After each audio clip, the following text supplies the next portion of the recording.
Hello, everybody. Welcome to Talking About House. I'm Todd. I'm Oana. Okay, today we're going to talk about the states with the steepest hidden fees for home buyers. And we're also going to talk about some of these hidden fees and what they are. Right. Now, the key to this is hidden fee is sort of a misnomer. Why is that a misnomer? Well, because they are self-evident, but they are hidden for people who are new at home buying or home selling, and they're just not aware of all these fees that are part of the home buying or home selling process. Yeah, and so what we'll do here is we'll go through a couple of these, and then I'll put up the chart with all the states, and then we'll talk about some other ones too. Okay, so let's start with, this is one of the things that is considered a hidden fee. Mortgage origination charge. What is that about? What is a mortgage origination charge? Well, it's what you get charged to borrow the money. So the loan officer or the person who's doing the loan for you has to be compensated. They don't get compensated, every month when you make a payment, right? They get compensated for getting your loan done. And that's your mortgage origination fee. So lots of people get compensated out of that. So it might be your loan officer, the processor, there are lots of people in there. So that's all part of that. I will point out that if they say there's no fee, we're not charging you a fee, you're paying a higher interest rate. And that when they sell the loan, they get back this thing called a yield spread premium. And it's an upfront cash payment. So they'll say, we won't charge you this 1%. We'll just give you another 0.25% on your interest rate. And you're like, that sounds good. But then when they sell the loan, because it's a higher rate, they get money back. And then the money back, they keep it. Right. Yeah. Okay. Owner's title insurance. What the hell is that? Okay. So this is traditionally paid by the seller.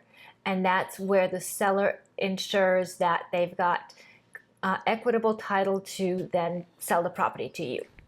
This is something that is issued by a title company, not necessarily an escrow company or the lawyer who's doing your paperwork. This is an actual title insurance, an insurance policy that the owner pays for to give to give the buyer assurance that they've got clear title. And you may think, well, nobody ever uses it. Not so fast.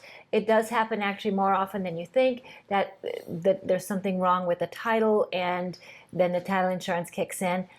We just had something very recently where, for whatever reason, they recorded the sale on the wrong property. And so... Oh, my God. Yeah, well, it happens. And so the title insurance kicked in, and so they're the ones having to get this all resolved. Okay. Here's a good example of one that actually happened. Okay, it didn't happen to us. It wasn't one of our listings. A place was foreclosed on. Owner didn't make the payments. So they foreclosed on it, and there was no one living there at the time. They posted notices, no one ever responded. So they moved all the stuff out of the place and sold it. Somebody bought it and moved in. Well, the owner, who was the person who was behind on their mortgage, came back from their military deployment of like a year overseas and said, "Hey, what are you doing?" They go, "We foreclosed on you." You go, "I can't. You can't foreclose. There's this thing called the Soldiers and Sailors Relief Act. It says you can't take a legal thing against me if I'm a member of armed forces deployed overseas. Mm-hmm. So it was a legal foreclosure.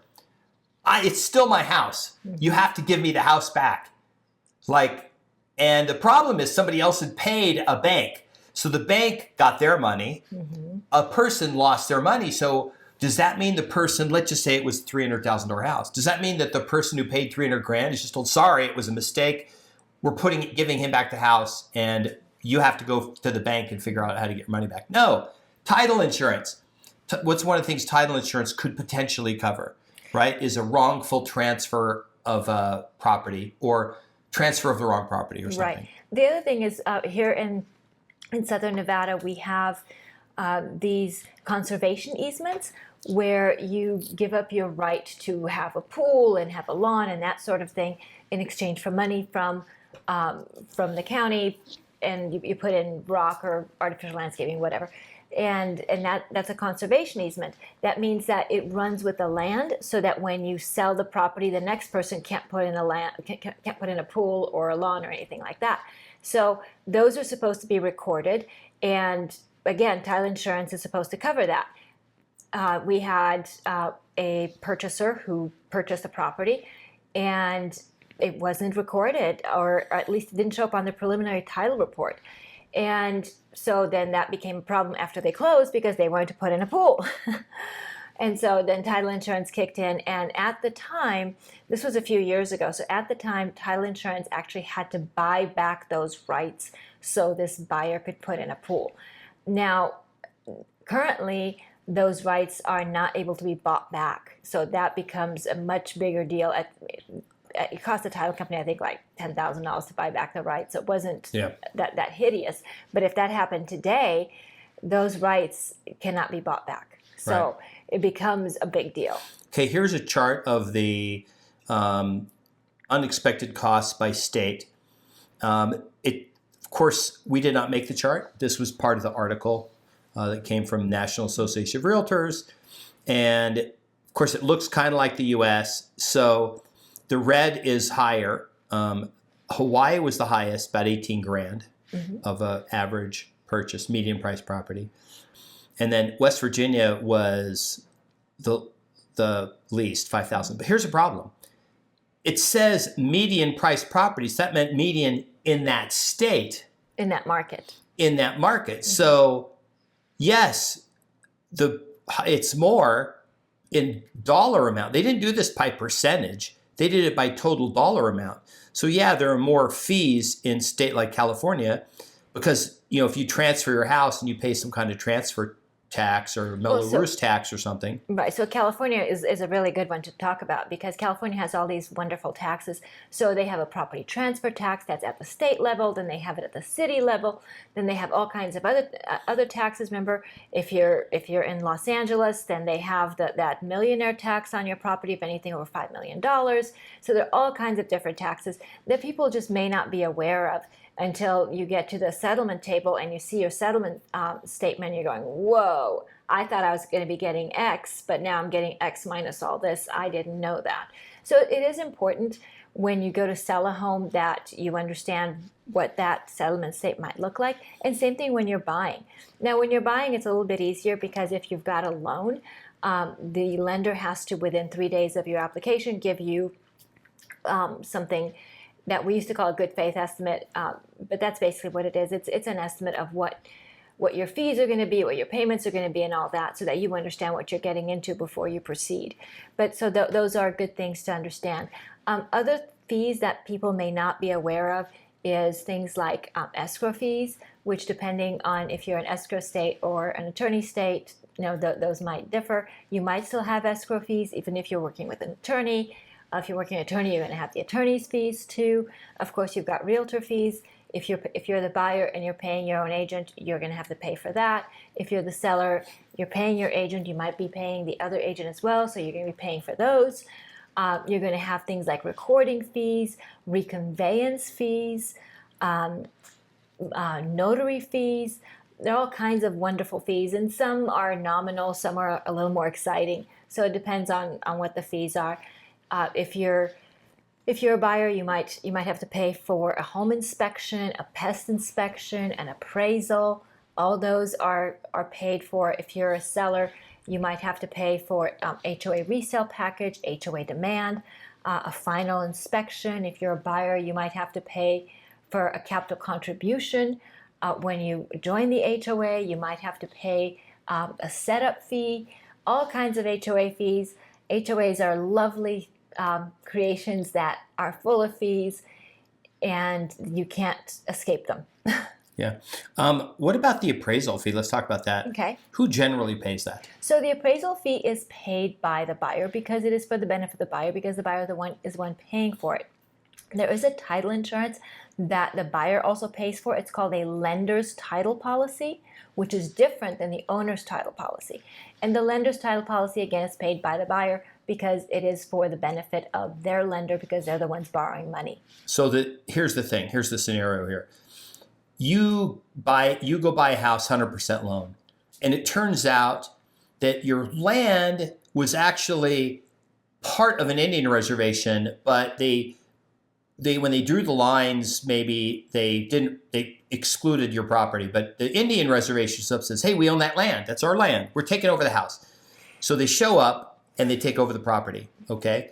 And all of a sudden they throw you out and you go, hey, you call your lender and you call everybody and go, hey, look, I'm on an Indian reservation. I want my money. And they go, well, hey, maybe we're not going to cover this. And you go, you know what? Forget it. I'm just going to walk. I don't care. You can mess up my credit score. You can do whatever. I'm just not going to make any more payments. The bank now can't foreclose and get their money back. That's what the bank would do. They would foreclose and get the money back. And in some states, if you default on your primary mortgage of your home, you're not liable for it. So if the bank can't even come after you personally for it, and in some states you can't even be 1099, you could just write it off and not pay anything on the whole loan, right? So the lender's basically screwed. So the lender wants protection too if something happens because of title and the buyer walks and says, forget it, you bank, you deal with it. Mm-hmm. So that would be an example when that would be a good fee. So the owner's title policy covers the buyer and the lender's title policy covers the lender. That's the bottom line. Okay, what about this prorated taxes? So you go to buy a house and all of a sudden you're like, why am I paying 3 months of taxes? Like, what 3 months of taxes are these? Okay. Because I'm just buying the house now. Can't I just pay my taxes next month? Or why am I have to pay 3 months? Okay, so your lender has rules about that. So usually what your lender will want is they will want several months of taxes. They will also, you'll also have preparations for things like trash, sewer, things like maybe HOAs. You'll have preparations on that. And then this is a really funny one. Most of the time, the lender will actually make you pay for a year's worth of homeowners insurance in advance, so you can't pay that one as you go. They'll also seed your impound account. That's the account out of which your lender will pay things like property tax and homeowners insurance. So there are all kinds of other money that are due at closing that are not money necessarily that you were aware that you'd have to pay at closing. Here was a surprising one to me. Bought houses in numerous states, mm-hmm. and throughout my 14 years in active duty. And when I first got off active duty, became an airline pilot. I lived in a bunch of different bases. And in Illinois, I found out that you have to hire an attorney to run the legal side of so the agents do the contracts, but then once it's signed, it goes to an attorney who's supposed to be neutral, represent both parties, and then he does whatever. He just basically, it's another fee you pay. The attorney doesn't actually do anything. I legally look over the contract. Well, it's a pre-printed contract, and they all look the same, and all the agents do is write down the amount and a couple other terms on there, right? But you have to pay this lawyer's fees. We don't have that in Nevada. No. But in some states you have lawyer fees. Right.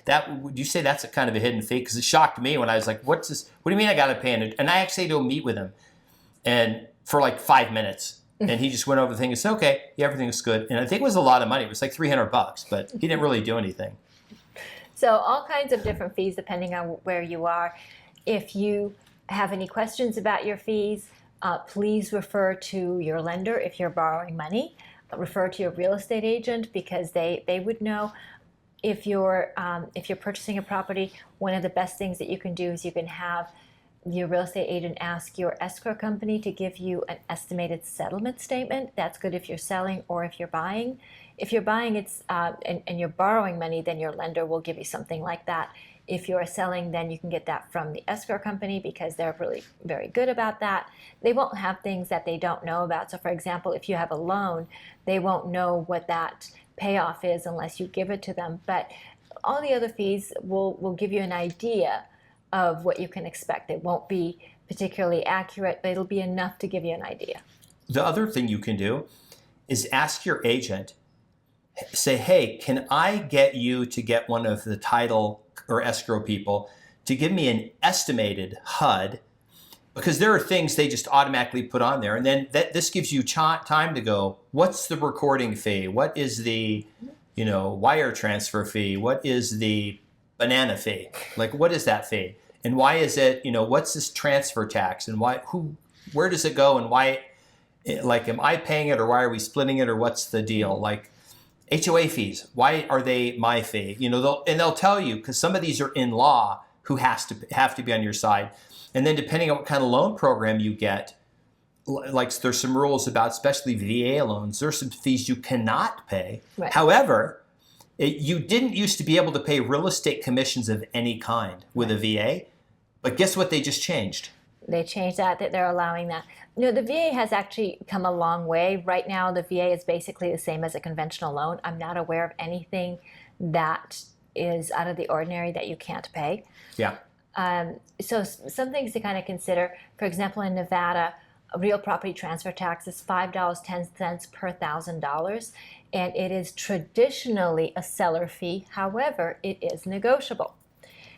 However, what is not negotiable is in Nevada, the seller has to provide the resale package to the buyer. That has to be paid by the seller. The buyer cannot pay that. Yeah. So, we used to push that cost on the buyer a long time ago. Right. And then this was back when Oana and I were selling 600-700 of the bank-owned homes.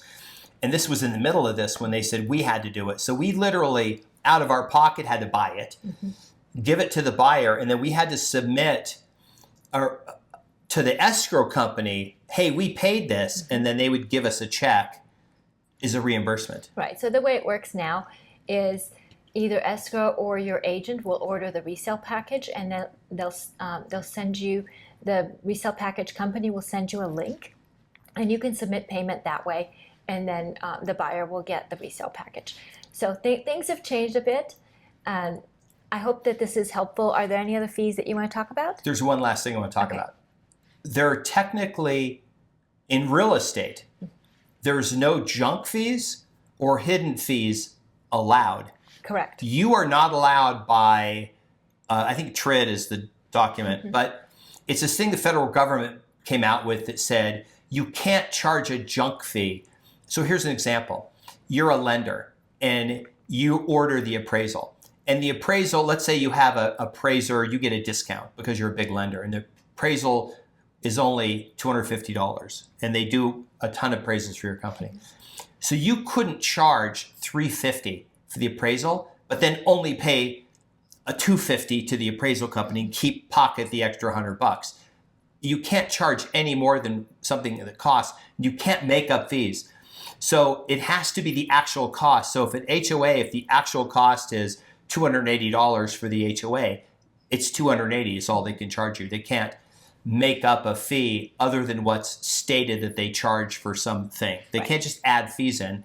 And then real estate commissions also, especially now with the ruling, they just have to be agreed to in advance. Now remember, they're already agreed to on the listing side because we write that in the contract. So everyone knows going in what the commissions are going to be. Sometimes. Well, they're supposed to write them in. Okay. It's supposed to be agreement writing. The way it works right now is in the listing agreement, there is an agreement regarding commissions. However, that does not preclude the buyer and his agent from requesting a different commission in the purchase agreement. It would still be in writing in the purchase agreement. Correct. So, so there really aren't. The bottom line is there's no hidden fees. They're just fees you just didn't realize they were there. So here's the thing. This is why you need knowledgeable help when buying or selling a house. We've had questions many times about why is this fee? Why am I paying this? Why am I not getting this thing back or whatever? And the best time to do this is not the day of closing, right? Or when you get your final HUD at the very end. It's beforehand is to take a look at and understand what your actual costs are going to be, because then you understand going in to it who pays what and why they pay for it. Right. So as a seller, you can get that information up front when you list your home from your agent, who will probably get it from an escrow company. As a buyer, you, again, can get that up front from your lender, which your lender is required to provide that to you by law within 3 days of you applying for the loan. So there's lots of information out there. The only hidden fee is the fee that you didn't know about, and that doesn't make it hidden. It just means you didn't know about it. Right. All right, so I hope you had some fun and this was informative for you. Please remember to leave us your real estate related comments. We appreciate them. Subscribe so you can get these amazing videos and check out Todd's wardrobe. We have a couple videos with over 100,000 views. There you go. Because they're extremely helpful for people learning about real estate. Yes. And remember to subscribe so that you can get these wonderful videos. Hit the notification bell, share the video, like the video, and we'll see you on the next video. Bye. Bye.